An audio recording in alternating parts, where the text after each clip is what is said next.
Hey everyone, Mr. Sujano here, your source for gaming, tech, emulation, and open source news. Let's get started.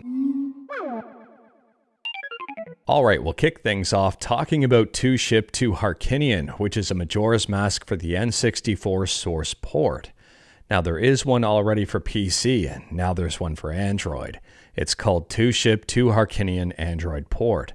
I'll drop a link to this GitHub in the description below. It's 100% free and open source. At the time of filming, version 1.0.0 is the latest update, and it does require a user-provided ROM. Next up, we're talking about the Internet Archive, and we talked about this one the other day when, out of nowhere, it was getting DDoSed.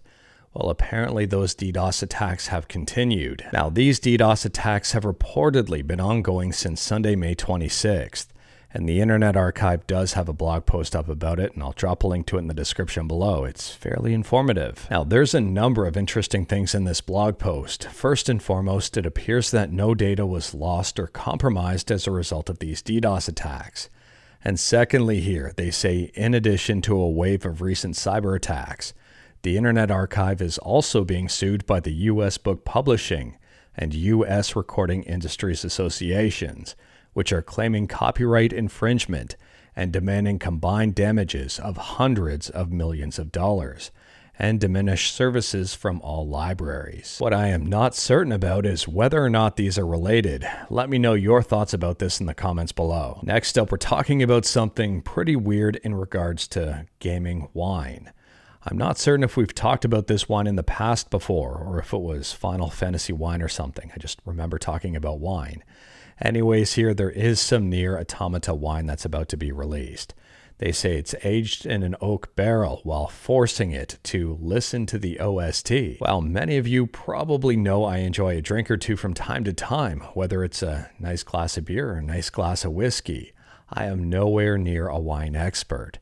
And based on Google Translate, it appears they use the music vibrations to help age the wine. Now, from what I understand about wine, introducing vibrations, especially unnatural vibrations, to the aging process probably isn't something you want to be doing. I've heard it may deteriorate the quality of the wine.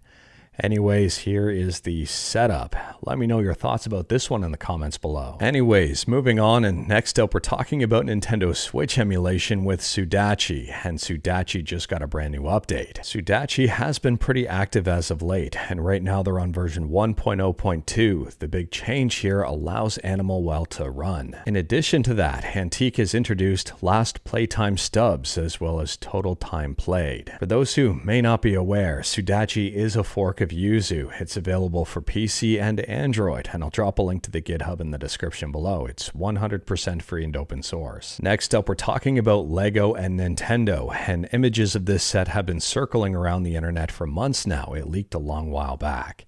The collaboration is official. There's a great Deku Tree 2-in-1 set. It's releasing on September 1st of this year. It's currently up for pre-order on the LEGO website. However, I would argue it's going to set you back a little bit. The price is currently $300 for this set. It's 2,500 pieces. I think it's kind of expensive. Some people are saying it's in line with the rest of LEGO prices. Let me know your thoughts about this one in the comments below.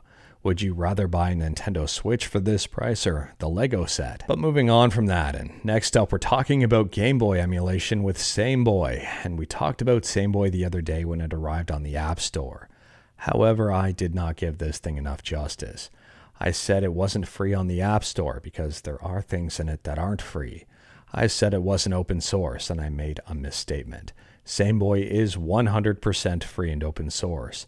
The App Store version does have some paid stuff behind it, but it's not the emulator itself. They specifically say here the App Store version has additional themes that can be unlocked by supporting SAMEBOY's development. So that's very different than hiding the emulator behind a paywall. Now, at the time of filming, version 0.16.5 is the latest update.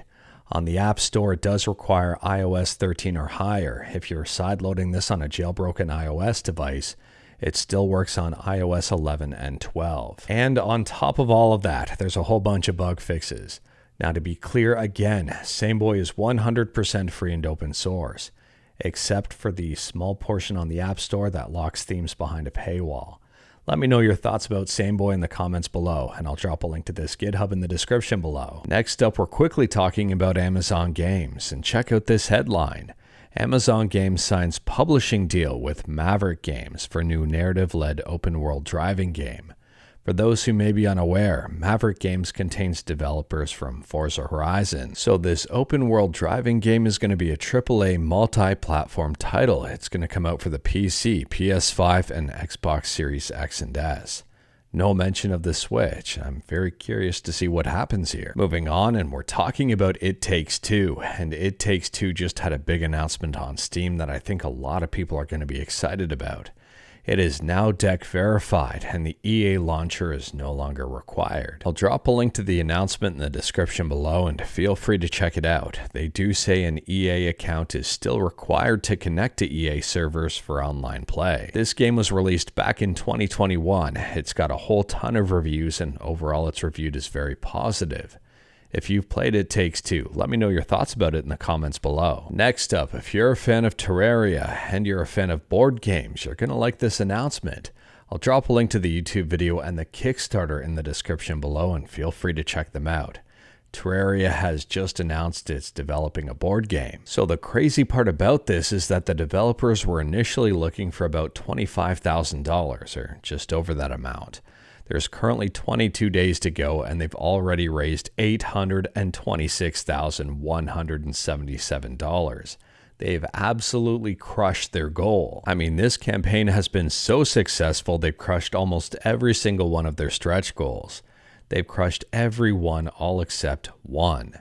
And this one, I would guess, is probably going to be crushed by the time you're watching this video, or maybe soon after. Who knows, maybe they'll add in more stretch goals. And for reference, the cheapest tier to actually get the game is the Gold Pledge for $79. Next up, we're talking about Steam and backlogs and succession plans.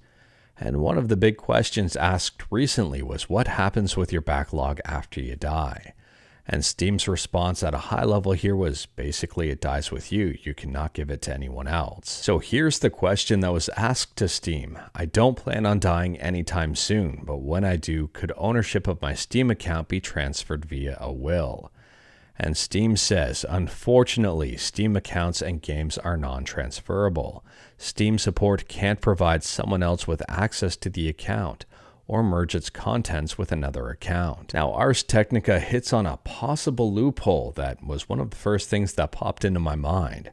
Basically, leave the account username and password to someone. I'm not going to lie here, I am very curious to see what happens about this one moving forward. I mean, I would argue you should be able to will your games to someone else. You paid for all those games, and in the event that you actually pass away, there's zero chance you'll play them again. Let me know your thoughts about this one in the comments below. I'm guessing this is a situation that Steam probably hasn't thought too much about yet. Next up, we're quickly talking about Dragon's Dogma, and Dragon's Dogma arguably had a bit of a rough start on PC, but it's been doing very well since. I mean, it's already sold 3 million games within the first couple of months. Now, to be clear, those sales figures are more than just the PC version. And if we take a look at SteamDB and take a look at the current active players, the numbers are not looking good. So initially, it looked very good with 228,585 people playing at the exact same time. But the latest 24-hour peak is just 3,419 players. The popularity of this game on PC has kind of taken a nosedive, and if this trend continues, I would argue that Dragon's Dogma 2 on PC is probably going to go on sale sooner rather than later, but let me know your thoughts in the comments below. And last up here, I've got a giveaway for you. I'm giving away one key to one lucky person for LEGO Star Wars 3 The Clone Wars on GOG. To enter is simple and straightforward. Send an email to giveaway@mrsujano.com with the answer to this question. What was your favorite thing I talked about in today's video? That's really about it. I'll choose a winner at complete random in the next few weeks or so, and good luck to ya. Again, it's giveaway@mrsujano.com. But anyways, that is all I've got for you in this one. Straight to the point, all stuff and no fluff. We talked about a bunch today. Let me know your thoughts about absolutely any of it in the comments below.